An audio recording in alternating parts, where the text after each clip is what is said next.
वाजपेयी जी का जिक्र करना चाहूंगा कि हमारे देश में एक नारा था कि जय जवान और जय किसान।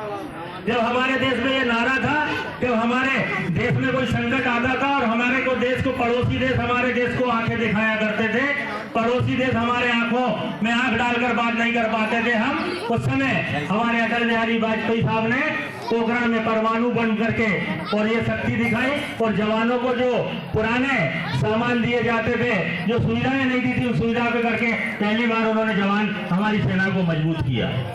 उसी क्रम में यदि मैं बात करूं माननीय अटल बिहारी वाजपेयी जी की, कि हमारे प्रदेश में 86% लोग वास्तव में 5 एकड़ जमीन से नीचे के किसान हैं और किसानों की बात इसलिए सरकार करती है यदि उस समय हमारी भारतीय जनता पार्टी की सरकार यदि किसान क्रेडिट नहीं लाती तो आज आप बताओ कि किसानों की हालत क्या होती कि नहीं, आप बताओ मेरे को। इसलिए अटल बिहारी वाजपेयी जी की देन है कि उन्होंने क्रेडिट कार्ड बनवाया और क्रेडिट कार्ड तक ही नहीं रुके हमारे माननीय मुख्यमंत्री प्रधानमंत्री अटल बिहारी वाजपेयी जी, उन्होंने आगे चलकर हमारे लिए प्रधानमंत्री सड़क रोजगार योजना दिखाई।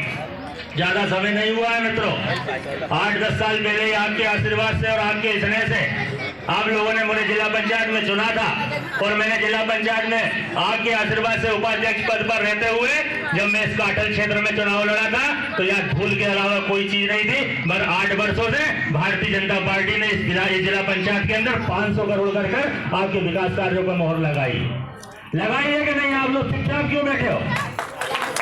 नहीं, यदि हाँ है तो हाँ कहो और झूठ है तो झूठ बोलो कि नहीं भैया आप गलत बोल रहे हो, भारतीय जनता पार्टी की सरकार ने नहीं बनाई। आज गली गली में घाट, गली गली में रोडें, गली गली में सड़कें, ये सब भारतीय जनता पार्टी की देन।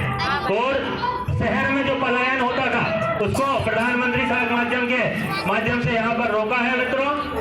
उसके बाद बीच में बहुत सारी सरकारें आई गई, फिर कांग्रेस के हमारे माननीय प्रधानमंत्री मनमोहन सिंह जो नाकी बोलते थे ना, चलते थे, रिमोट कंट्रोल के लोग में काम करते थे। मैं तो विधायक जी ये कहूंगा कि आने वाले 10 सालों में मनमोहन सिंह की सरकार में जितना नुकसान इस देश का हुआ है, कांग्रेस को माफी मांगना चाहिए, क्योंकि हम किसानों के 10 साल बर्बाद हुए हैं। सिर्फ भारतीय जनता पार्टी यदि उस 10 साल होती तो आज किसान कहां से कहां तक होता।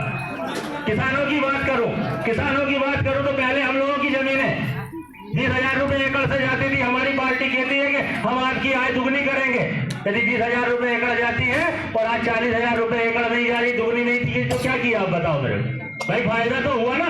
7,000 साढ़े 7,000 रुपए भारतीय जनता पार्टी की सरकार हमारे माननीय विधायक जी के द्वारा प्रयासों से उन्होंने मूंग की खरीदी करवाई, 7200-7300 रुपए मिले। इसलिए माननीय विधायक जी की जोरदार ताली तो बजा दो यार। इससे चुपचाप सुन रहे हो, तुम तो ऐसे सुन रहे हो जैसे कोई तुमको बॉर्डर पर लड़ने के लिए भेज रहे हैं। थोड़े से क्या है कि जब आगे वाले श्रोता बैठे रहते ना, श्रोताओं को मजा ही तब आता है जब इधर से कुछ हलचल होती रहे। तो विधायक जी और माननीय हमारे संतोष भैया, दो ऐसे नेता भी है हमारे बीच में जिन्होंने वास्तव में भारतीय जनता पार्टी के लिए बड़ा त्याग किया। मैं ये बात कहना चाहूंगा कि जब उमा भारती सरकार बनी और उमा भारती की सरकार में जैसे ही उमा भारती ने त्याग पत्र दिया और उन्होंने नई पार्टी बनाई और नई पार्टी बनाने के बाद में हमारे विधायक जी को बोला कि आप पार्टी छोड़ के आ जाओ, क्योंकि विधायक जी उनके खास थे। पर विधायक जी ने कहा नहीं, रघुकुल रीत सदा चले आई, प्राण जाए पर वचन न जाए। मैं भारतीय जनता पार्टी के लिए हो और भारतीय जनता पार्टी के लिए रहूंगा। ऐसे हमारे विधायक हमारे ईमानदार कार्यकर्ता है भारतीय जनता पार्टी में उसको बहुत ही। उसके बाद हमारे यशस्वी मुख्यमंत्री सम्माननीय नरेंद्र मोदी साहब आए। मोदी साहब ने अभी डॉक्टर साहब ने बताया कि आयुष्मान कार्ड बनाया, उन्होंने स्वच्छता अभियान को छेड़ा कि वास्तव में भारत में कोविड के माध्यम से बहुत सारे अच्छे काम हुए।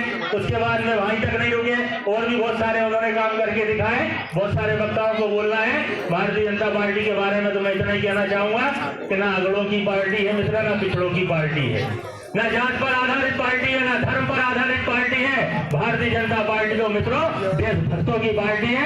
यहाँ पर पधारे, आज हमको बुलाया, सम्मान किया, बहुत बहुत धन्यवाद। जय हिंद, जय भारत।